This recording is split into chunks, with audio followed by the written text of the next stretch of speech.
السلام عليكم ورحمة الله وبركاته. الحمد لله رب العالمين، الصلاة والسلام على رسوله الأمين وعلى آله وصحبه أجمعين ومن تبعهم بإحسان إلى يوم الدين. أما بعد. പ്രിയമുള്ള സഹോദരി സഹോദരന്മാരെ, മുഹമ്മദ് നബി സല്ലല്ലാഹു അലൈഹി വസല്ലമ തങ്ങളുടെ ജീവിതത്തിലെ അവസാന റബീഉൽ അവ്വൽ 12, പ്രവാചകന്റെ വഫാത്തിന്റെ ദിനം, ളുഹയുടെ സമയമായി. അള്ളാഹുവിന്റെ റസൂല് വേദന കൊണ്ട് വല്ലാതെ പ്രയാസപ്പെടുകയാണ്. തന്റെ മകൾ ഫാത്തിമ റളിയല്ലാഹു തആല അൻഹയെ 2 പ്രാവശ്യം അടുത്തേക്ക് വിളിച്ച് സ്വകാര്യം എന്തോ മകളുടെ കാതിൽ പ്രവാചകൻ പറഞ്ഞു. ആ കാര്യം കേട്ടപ്പോൾ ആദ്യം അവർ കരയുകയും പിന്നീട് ചിരിക്കുകയും ചെയ്തു എന്ന് നമ്മൾക്ക് ഹദീസുകളിൽ കാണാം.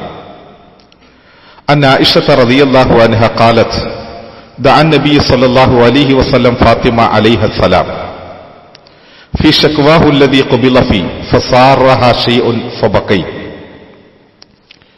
ആദ്യ പ്രാവശ്യം പ്രവാചകൻ വിളിച്ചപ്പോൾ അവർ കരയുകയും 2ാമത്തെ പ്രാവശ്യം വിളിച്ചപ്പോ ഫാത്തിമ റളിയല്ലാഹു തആല അൻഹ ചിരിക്കുകയും ചെയ്തു. പിന്നീട് ഫാത്തിമ റളിയല്ലാഹു തആല അൻഹയോട് ഇതിനെ സംബന്ധിച്ച് ചോദിക്കപ്പെട്ടപ്പോൾ ഫാത്തിമ റളിയല്ലാഹു തആല അൻഹ പറഞ്ഞത് ഇങ്ങനെയാണ്: ഫഖാലത് സാറനി അൻ നബി സല്ലല്ലാഹു അലൈഹി വസല്ലം അന്നഹു യുഖ്ബലു ഫീ വജഇഹി അല്ലദീ തുവഫിയ ഫീ. പ്രവാചകൻ ഈ ലോകത്ത് നിന്ന് വേർപെട്ടു പോകുന്നതിനെക്കുറിച്ച് എന്നോട് പറഞ്ഞപ്പോൾ എനിക്ക് എന്റെ ഉപ്പയുടെ മരണവാർത്ത ഉൾക്കൊള്ളാൻ കഴിഞ്ഞില്ല. സങ്കടം താങ്ങാൻ കഴിയാതെ ഞാൻ കരഞ്ഞതാണ്. പിന്നീട് എന്നോട് അള്ളാഹുവിന്റെ റസൂല്, എന്റെ പ്രിയപ്പെട്ട വാപ്പ എന്നോട് പറഞ്ഞത്, മുഹമ്മദ് നബി സല്ലല്ലാഹു അലൈഹി വസല്ലമ തങ്ങൾ വഫാത്തായി കഴിഞ്ഞാൽ പ്രവാചക കുടുംബത്തിൽ നിന്ന് പിന്നീട് ആദ്യമായി മരണം പുൽകുന്നവൾ ഞാനായിരിക്കുമെന്നാണ്. അപ്പോൾ എനിക്കെന്റെ പിതാവിനെ പരലോകത്ത് കണ്ടുമുട്ടാൻ കഴിയുമല്ലോ എന്ന സന്തോഷമാണ് എന്നെ ചിരിപ്പിച്ചത് എന്ന് മഹദിയായ ഫാത്തിമ റളിയല്ലാഹു തആല അൻഹ പറഞ്ഞതായി ഹദീസിന്റെ ഗ്രന്ഥങ്ങളിൽ നമ്മൾക്ക് കാണാൻ കഴിയും. പിന്നീട് തന്റെ പേരക്കിടാങ്ങളായ ഹസൻ, ഹുസൈൻ, അതുപോലെ തന്നെ തന്റെ ഇണകൾ, കുടുംബക്കാർ എല്ലാവരോടും അള്ളാഹുവിന്റെ റസൂല് നന്മ കൊണ്ട് വസിയ്യത്ത് ചെയ്യുകയുണ്ടായി. അള്ളാഹുവിനെ സൂക്ഷിച്ച് ജീവിക്കേണ്ടതിന്റെ അനിവാര്യതയും നിഷിദ്ധങ്ങളിലേക്ക് ജീവിതത്തെ കൊണ്ടുപോയാൽ വരാൻ പോകുന്ന ദുരന്തങ്ങളുമെല്ലാം പ്രവാചകൻ അവരെ ഓർമ്മപ്പെടുത്തി. ശക്തമായ നിലയിലുള്ള ചില സതുപദേശങ്ങൾ അള്ളാഹുവിന്റെ റസൂൽ അവർക്ക് നൽകി.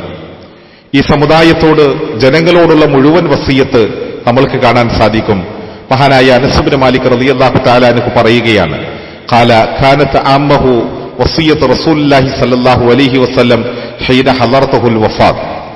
പ്രവാചകന്റെ വിയോഗ സന്ദർഭത്തിൽ അള്ളാഹുവിന്റെ റസൂല് ഈ ലോകത്തുള്ള എല്ലാ വിശ്വാസികളോടും, എല്ലാ ജനങ്ങളോടും നടത്തിയതായ സതുപദേശം, അള്ളാഹുവിന്റെ റസൂൽ രോഗത്തിന്റെ പ്രയാസം കൊണ്ട് വല്ലാതെ വീർപ്പുമുട്ടിക്കൊണ്ടിരിക്കുമ്പോഴും നമ്മളോട് പറഞ്ഞത് അസ്വലാത്ത് വമാ മലക്കത്ത് ഐമാനുക്കും, നമസ്കാരം നിങ്ങൾ സൂക്ഷിക്കണമെന്നാണ്.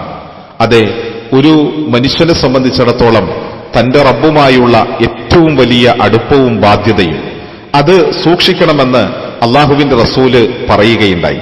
നമ്മൾക്കറിയുമല്ലോ, അള്ളാന്റെ റസൂല് വഫാത്താകുന്നതിന് 4 ദിവസം മുമ്പ് വ്യാഴാഴ്ച രോഗം മൂർച്ഛിച്ചിട്ടും അള്ളാഹുവിന്റെ റസൂല് പള്ളിയിൽ ഇമാമത്ത് നിൽക്കാൻ വേണ്ടി ഇശാ നമസ്കാരത്തിന് പോകാൻ തയ്യാറാവുകയാണ്. ബോധം നഷ്ടപ്പെട്ടു.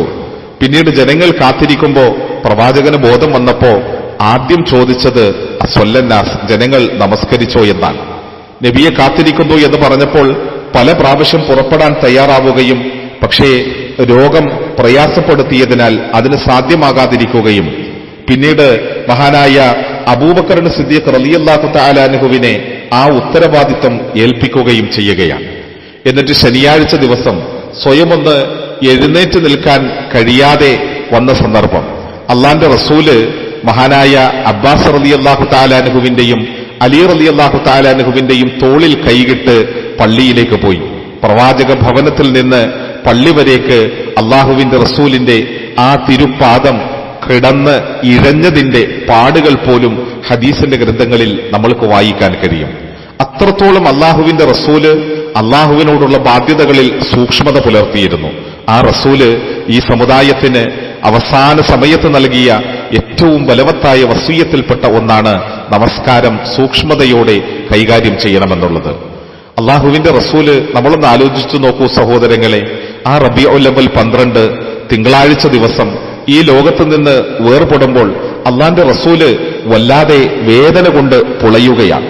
മഹദിയായ ആയിഷ ബീവി റളിയല്ലാഹു തആല അൻഹ നിവേദനം ചെയ്യുന്ന ഒരു ഹദീസിൽ നമ്മൾക്ക് കാണാം, കാന നബി സല്ലല്ലാഹു അലൈഹി വസല്ലം യഖൂലു ഫീ മറളിഹി അല്ലദീ മാത ഫീഹി യാ ആയിഷ മാ അസാലു അജിദു അലമ ത്വആമി അല്ലദീ അകൽതു ബി ഖൈബർ ഫഹാദാ അവാനു വജത്തും ഖിതാഅ അബ്ഹരി മിൻ ദാലിക സും.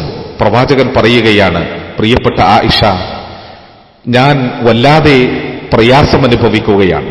ഖൈബറിൽ വെച്ച് അന്ന് ആ ജൂത വനിത ഞങ്ങൾക്ക് നൽകിയ ഭക്ഷണത്തിൽ കലർത്തിയ ആ വിഷത്തിന്റെ അംശം ഇപ്പോഴും എന്റെ നാഡീ നരമ്പുകളെ വല്ലാതെ വലിഞ്ഞു മുറുക്കുന്നത് പോലെ എനിക്ക് അനുഭവപ്പെടുന്നു എന്ന് പറഞ്ഞ് പ്രവാചകൻ മരണവേദന കൊണ്ട് പുളയുകയാണ്. സഹോദരങ്ങളെ, അള്ളാഹുവിന്റെ റസൂല് വഫാത്തിന്റെ വേദന കൊണ്ട് സങ്കടപ്പെട്ട പ്രയാസപ്പെട്ട ഈ സമുദായത്തിന് വസിയ്യത്തുകൾ നൽകിയ, സങ്കടത്തോടെ തന്നെ അപായപ്പെടുത്താൻ ശ്രമിച്ചവരുടെ ആ കാര്യങ്ങൾ വിളിച്ചു പറഞ്ഞ ആ സമയം നമ്മൾക്കെങ്ങനെയാണ് ആഘോഷത്തിന്റെ സമയമാകുന്നത്?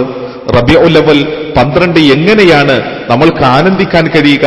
ഒരിക്കലും ഒരു മുഅ്മിനായ മനുഷ്യനെ സംബന്ധിച്ചിടത്തോളം ആ ദിവസം ഒന്നും കഴിയുകയില്ല. നമ്മൾ ആലോചിച്ചു നോക്കൂ, ഇന്ന് നമ്മളുടെ നാട്ടിലെ നബിദിനാഘോഷങ്ങൾ, അള്ളാഹുവും റസൂലും വിരോധിച്ച നിഷിദ്ധങ്ങളെല്ലാം അവിടേക്ക് കടന്നു വരുന്നു. ആഘോഷത്തിമിർപ്പിലാണ്. പക്ഷേ ആ സന്ദർഭത്തിൽ മദീന തേങ്ങിയ ആ തേങ്ങൽ നമ്മളുടെ കാതുകളിൽ നിന്ന് ഒരിക്കലും മായ്ഞ്ഞു പോകരുത്. അള്ളാഹു അനുഗ്രഹിക്കട്ടെ. അസ്സലാമു അലൈക്കും വറഹ്മത്തുള്ളാഹി വബറകാതുഹു.